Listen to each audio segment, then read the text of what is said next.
இந்த வார திரை விமர்சன நிகழ்ச்சியில நம்ம பார்க்க இருக்க போற படம் தனுஷ் த்ரிஷா நடிப்புல வெளிவந்திருக்கும் கொடி. காது கேட்காத வாய் பேச முடியாத கருணாசுக்கு அரசியல்ல பெரிய ஆளாக வர வேண்டும் என்ற ஆசையா. ஆனா அவருடைய ஊனத்தால அவரால் அரசியல்ல சாதிக்க முடியவில்லை. தன்னால் முடியாததை தனது மகனை வைத்து சாதிக்க வேண்டும் என்று நினைக்கும் கருணாசுக்கு 2 குழந்தைகள் பிறக்கின்றன. அதுல ஒரு குழந்தையை அரசியல களமிறக்க திட்டமிடுகிறார். எஸ். ஏ. சந்திரசேகரோட கட்சியில இருக்கும் கருணாஸ் ஒருமுறை விஷவாயு தொழிற்சாலையை மூடுவதற்காக நடத்தப்படும் ஆர்ப்பாட்டத்துல தீக்குளித்து இறந்து போகிறார். சிறிய வயதில் இருந்தே அப்பாவுடன் கட்சி அலுவலகத்துக்கு சென்று வரும் மூத்த மகன் தனுஷ் பெரியவனான பிறகு தனது அப்பாவோட ஆசைக்காக கருணாஸ் இருந்த கட்சியில சேருகிறார். இளைய தனுஷ் கல்லூரி பேராசிரியராக ஆகிறார். இளம் வயதிலிருந்தே எதிர்கட்சியில இருக்கும் த்ரிஷா மீது அரசியல்வாதி தனுஷுக்கு காதல். எதிர் கட்சிகளாக இருந்தாலும் இவர்கள் 2 பேரும் காதலர்களாக வலம் வருகிறார்கள். அதே வேளையில கல்லூரி பேராசிரியராக மற்றொரு தனுஷ் லொக்கான் முட்டையை தீத்துள்ள நினைத்து நாட்டுக்கோழி முட்டை என்று விற்று வரும் அனுபமா பரமேஸ்வரரை காதலிக்கிறார்.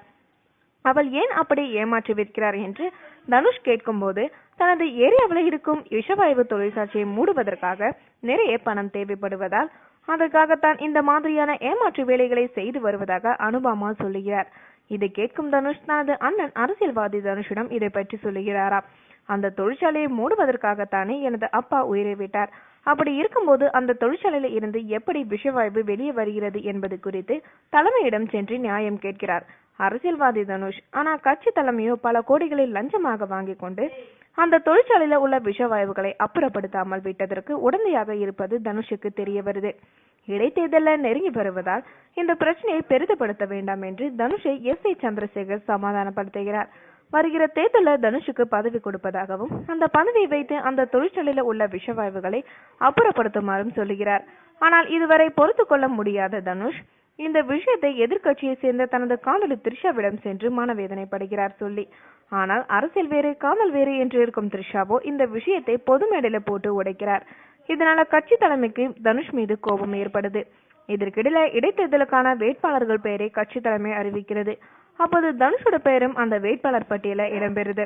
அவர் கட்சியில இருக்கும் தனது காதலி த்ரிஷாவை எதிர்த்து போராடுகிறார். அதே நேரத்துல பேராசிரியர் தனுஷை கொலை செய்வதற்காக ரவுடி கும்பல் ஒன்று கிளம்புகிறது. இறுதியில கோபம் கொண்ட கட்சி தலைமை தனுஷுக்கு போட்டியிட வாய்ப்பு அளித்ததன் காரணம் என்ன? தனது காதலியை எதிர்த்து தனுஷ் வென்று விஷவாயு தொழிற்சாலையை அப்புறப்படுத்தாரா? தம்பியை கொலை செய்ய கிளம்பும் கொலை கும்பலை ஏவி விட்டதையா? தனது தம்பி அரசியல்வாதி தனுஷ் காப்பாற்றினாரா இல்லையா என்பதே படத்தோட மீதி கதை. தனுஷ் 2 மாறுபட்ட கதாபாத்திரத்தில் நடித்திருக்கிறார். ஒவ்வொரு கதாபாத்திரமும் வெவ்வேறு விதமான நடிப்பையும் தனது உடல் மொழியையும் மாற்றியும் நடித்திருக்கிறார். அரசியல்வாதி தனுஷோட காதலியாக வரும் த்ரிஷாவுக்கு இந்த படத்துல பலமான கதாபாத்திரம். படத்துல பேசக்கூடியவை மற்றொரு கதாபாத்திரம் என்றால் அது எஸ். ஏ. சந்திரசேகர். ஒரு அரசியல்வாதிக்கான உரிய மிடுக்கு இவரிடம் அதிகமாகவே தோன்றுகிறது. தனுஷோட அப்பாவாக வரும் கருணாஸ் ஆரம்பத்துல ஒரு சில கட்சிகளை வந்தாலும் காது கேட்காத வாய் பேச முடியாத கதாபாத்திரத்தை சிறப்பாக செய்திருக்கிறார். எதிர்நீச்சல், காக்கி சட்டை ஆகிய படங்களை எடுத்து துரை செந்தில்குமார் தனது முந்தைய படங்களை விட முற்றிலும் மாறுபட்ட ஒரு படத்தை எடுத்திருக்கிறார். அரசியல் பற்றிய கதை என்றாலும் பிரச்சனைக்குள்ள ஆழமா செல்லாமல் தன்னுடைய எல்லை எதுவோ அதுவரை புரிந்து கொண்டு அதை நேர்த்தியாக செய்திருக்கிறார். வெங்கடேஷோட ஒளிப்பதிவு படத்தை சுவாரஸ்யமாக கொண்டு செல்ல உதவுகிறது.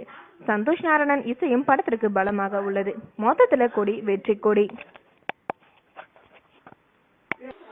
மேலும் சினிமா செய்திகளுக்கு லைக் மற்றும் சப்ஸ்கிரைப் செய்யவும்.